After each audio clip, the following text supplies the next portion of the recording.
ሰላም እንዴት ናችሁ? ዛሬ የምናወራው ስለ ምጥ መርፌ ነው። የምጥ መርፌ በሚታዘዝበት ጊዜ ብዙ ሰዎች ሲጨነቁ ያለው እና ዛሬ የምጥ መርፌ በትክክል ምንድነው በውስጡ ያለው፣ መቼ ነው የሚሰጠው፣ በመውሰዳችን ምክንያት ሊያጋጥሙ የሚችሉ ነገሮች ምንድን ናቸው የሚሉትን ጨምሮ ብዙ ማወቅ ያለባችሁን ነገሮች እነግራችኋለሁ። እስከ ቪዲዮ መጨረሻ ድረስ አብራችሁን ቆዩ። አብዛኛውን ጊዜ ከ37 ሳምንት እስከ 42 ሳምንት ባለው ጊዜ ውስጥ ምጥ በራሱ ይጀምራል። ይሄ ደግሞ የሚጠበቅ ነገር ነው። አንዳንዴ ግን በተለያየ ምክንያት ይሄ እንግዲህ ምጥ ሊዘጋይ ይችላል። ያ ማለትም 42 ሳምንት ሞልቶት ራሱ ምጥ ላይመጣ ይችላል ማለት ነው። አንዳንዴ ደግሞ ይሄ መውለጃ የሚባለው ጊዜ ሳይደርስ በፊት በተለያየ ምክንያት ማለትም እርግዝናው ቢቀጥል እናትየው ላይ ጉዳት ሊያመጡ በሚችሉ ምክንያቶች ወይም ደግሞ ጽንሱ ላይ ጉዳት ሊያመጡ የሚችሉ ምክንያቶች ሲፈጠሩ ደግሞ ምጥ ጊዜው ሳይደርስ ወይም ደግሞ በራሱ መጀመር ሳይችል በፊት ለማስጀመር ሲባል የምጥ መርፌ ይሰጣል።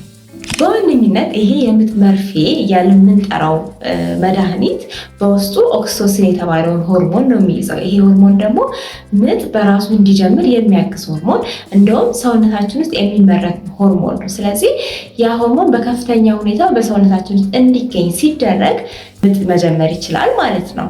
ይህ የምጥ መርፌ የምንለው የተለያዩ ህመሞች ሲኖሩ በእናትየው ላይ ለምሳሌ ከፍተኛ የደም ግፊት ካለ እሱ ኖሩ ያው መቆጣጠር ያልቻልን ከሆነ ማለት ነው።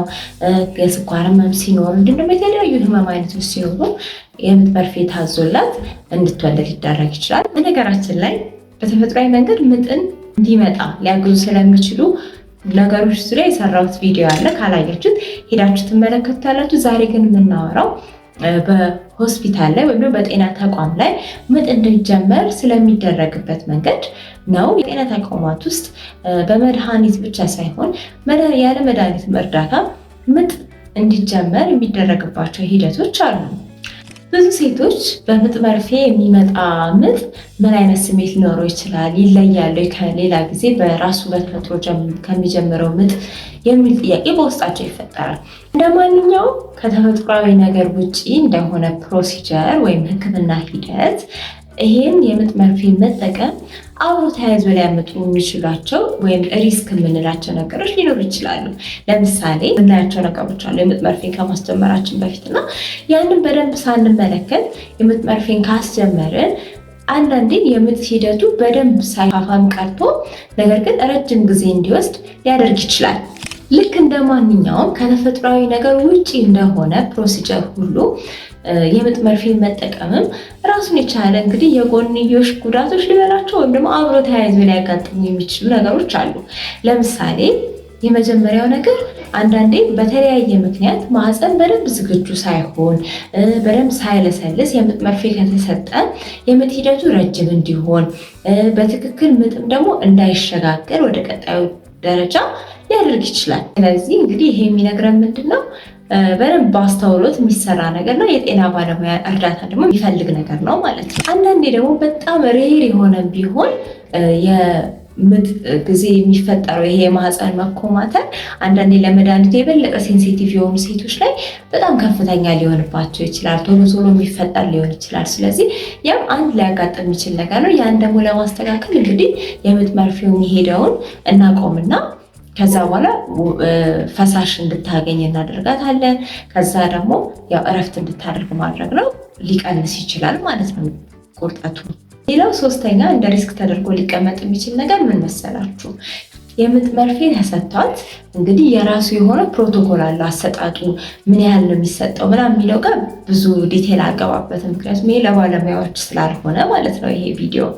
ስለዚህ ያ ነገር ተሰጥቷት በትክክል እንግዲህ በሶስት ክፍሎች ነው የሚሰጣት። ፌዝ 1፣ ፌዝ 2፣ ፌዝ 3 ተብሎ በሶስት መንገድ ነው የሚባለው ነው የሚሰጣት እና የቀሻ መውሰድ ያለባትን ወስዳ እስቲል ግን ምጥ ካልጀመረ እንግዲህ በኦፕሬሽን እንድትወልድ ምክንያት ሊሆን ይችላል ማለት ነው። ስለዚህ ይሄም አንዱ ከምጥ መርፌ ጋር ተያይዞ የሚፈጠር ነገር ነው ማለት ነው። ሁሌም ግን እንድታስታውስ የምፈልገው ነገር የምጥ መርፌ ለአንድ እናት የሚሰጣት የራሷንም ሆነ የልጇን ጤንነት ለመጠበቅ ሲባል ነው እንጂ ምጥን ለማጣደፍ ወይም ደግሞ ልጁ ቶሎ እንዲወለድ ለማጣደፍ የሆነ ለምቾት ምናምን ተብሎ የሚሰጥ ሳይሆን በተለያየ ምክንያት እርግዝናው ቢቀጥል እናትየውም ሆነ ልጁ ላይ ችግር ሊያመጣ ከሆነ ወይ ደግሞ 42 ሳምንት ያልነውን ጊዜ ያህል ቆይቶ ምጥ ካልመጣ ምጥ እንዲመጣ ለማድረግ ሲባል ነው ማለት ነው።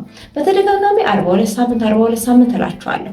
ይቺ 42 ሳምንት የተመረጠችበት ምክንያት ከዚህ ከ42 ሳምንት በላይ አንድ ጽንስ በሆድ ውስጥ በሚቆይበት ጊዜ የእንሽርት ውሃው እያነሰ የእንግዲህ ልጁ የበለጠ እያረጀ ከእናትየው ማግኘት የሚችለው ነገርም ደግሞ እየቀነሰ ልጁም ደግሞ ያው የተለያዩ ጉዳቶች እያጋጠሙ ስለሚሄዱ ከዛ በላይ ጊዜ በሰውነቷ ውስጥ እንዲቆይ አይፈቀድም ወይም አይመከርም ማለት ነው።